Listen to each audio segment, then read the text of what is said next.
আছি চট্টগ্রামের ফটিকছড়ির পূর্ব বুসপুর আমতলী এলাকায়। আপনারা দেখতে পাচ্ছেন আমার পেছনে এখনো অনেক ভারী পানির মধ্যে ডুবে আছে। তারা গত 3 দিন ধরে এখানে পানিতে ডুবে আছে। এখানের স্বেচ্ছাসেবকরা তারা বিভিন্ন ত্রাণ নিয়ে এখানে চলে এসেছেন। আমি তাদের কাছ থেকে জানতে চাইবো কি পরিমাণ এখানে ত্রাণ আসছে। আমি যতটুকু দেখতে পাচ্ছি শুধু ত্রাণের গাড়ি আর ত্রাণের গাড়ি। শহর থেকে বিভিন্ন ত্রাণ সামগ্রী নিয়ে লোকজন এখানে চলে আসছেন, বিভিন্ন স্বেচ্ছাসেবী সংগঠন চলে আসছেন, বিভিন্ন সামাজিক সংগঠন চলে আসছেন, বিভিন্ন মসজিদ থেকে চলে আসছেন, মাদ্রাসা থেকে চলে আসছেন। এখানে যারা বিভিন্ন রাজনৈতিক সংগঠন আছেন তারাও চলে আসছেন। একেবারে মনে হচ্ছে চট্টগ্রামের ফটিকছড়িতে আমি আজকে যা দেখেছি অভূতপূর্ব একটা সাড়া আমি দেখেছি। ছাত্র আন্দোলনে যেভাবে ঐক্যবদ্ধভাবে গত সরকারের বিরুদ্ধে যেভাবে আন্দোলন করে একটা সরকারকে হটিয়ে দিয়েছেন, ঠিক একইভাবে চট্টগ্রামের যে বন্যা হয়েছে সে বন্যাকে মোকাবিলা করার জন্য এখানে সাধারণ ছাত্র জনতা যেভাবে ঝাঁপিয়ে পড়েছে, এটা অভূতপূর্ব একটা সাড়া দেখতে পাচ্ছি। আমার পেছনে আপনারা দেখতে পাচ্ছেন সবগুলো ত্রাণের গাড়ি আর ত্রাণের গাড়ি। এই যে আপনারা দেখতে পাচ্ছেন এখানে কি পরিমাণ ত্রাণ আপনারা দিয়েছেন। ধন্যবাদ। এখানে আসলে কি পরিমাণ দিয়েছে তার কোনো গন্তব্য সঠিক কোনো হিসাব নাই। এখানে চট্টগ্রাম শহর থেকে বিশেষ করে যে সকল মানবতাবাদী সংগঠন আছে আপনারা দেখতে পাচ্ছেন, এখন আমার ভাষা আছে রিফ্রেশ বাংলাদেশ সংগঠন থেকে শুরু করে হেসুল্লাহ ফাউন্ডেশন থেকে শুরু করে বুসপুর প্রবাসী মহাপরিষদ থেকে শুরু করে এবং প্রবাসী সংগঠন থেকে বিভিন্ন সংগঠন নাম মিলে অনেক সময় চলে যাবে, সংগঠনের কোনো অভাব নেই। এখানে যে ছাত্র আন্দোলন আপনারা দেখেছেন, ছাত্র আন্দোলন করে একটি দেশকে যেভাবে স্বৈরশাসনকে হটিয়েছে, ঠিক তেমনি এই বন্যা কবলিত পানিকে হটানোর জন্য যেভাবে মানবতাবাদী সংগঠনগুলো এগিয়ে আসছে তার কোনো তুলনা উদাহরণ নেই। সরকারের কাছে একটি দাবি থাকবে, অনেকের বাড়িঘর ভেঙে গেছে, এগুলোকে পুনর্বাসন করার জন্য আমি বুসপুরের একজন জনপ্রতিনিধি হিসেবে এবং সমাজসেবক হিসেবে সরকারের কাছে আমি উদাত্ত আহ্বান করছি। আসসালামু আলাইকুম, আমি রিফ্রেশ বাংলাদেশের চেয়ারম্যান। আমরা গতকালকে কুমিল্লা এবং ফেনীর মধ্যে আমাদের টিম কাজ করেছে। আজকে সকালে আমরা এসেছি ফটিকছড়িতে এবং এখানে যে অবস্থা দেখে এটা আসলে খুবই একটা আমাদের মানবতা যদি থাকে তাহলে আমাদের সবার কাছে রিফর্ম করতে হবে।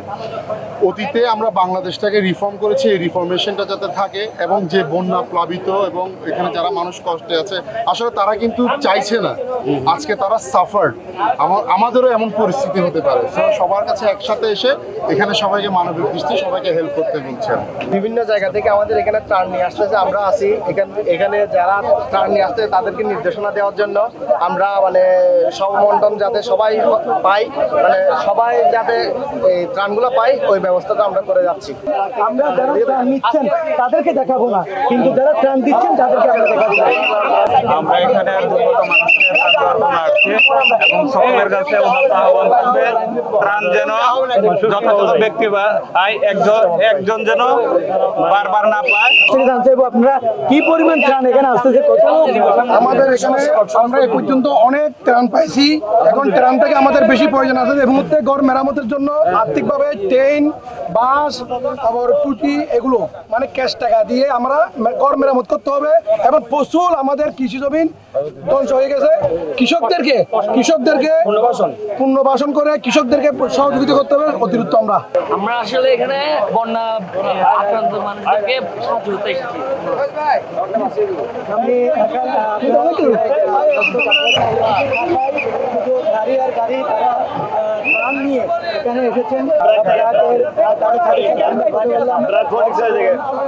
আজকে যা দেখেছি এটা আসলে অভূতপূর্ব একটা সাড়া।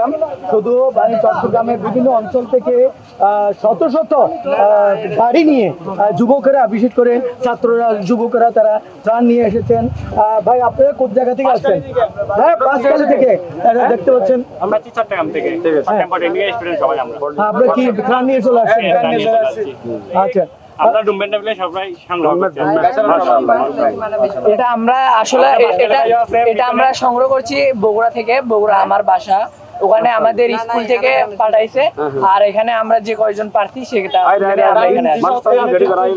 আপনারা সর্বশেষ আপনারা দেখতে পেলেন আমার ত্রাণের গাড়ি আর ত্রাণের গাড়ি।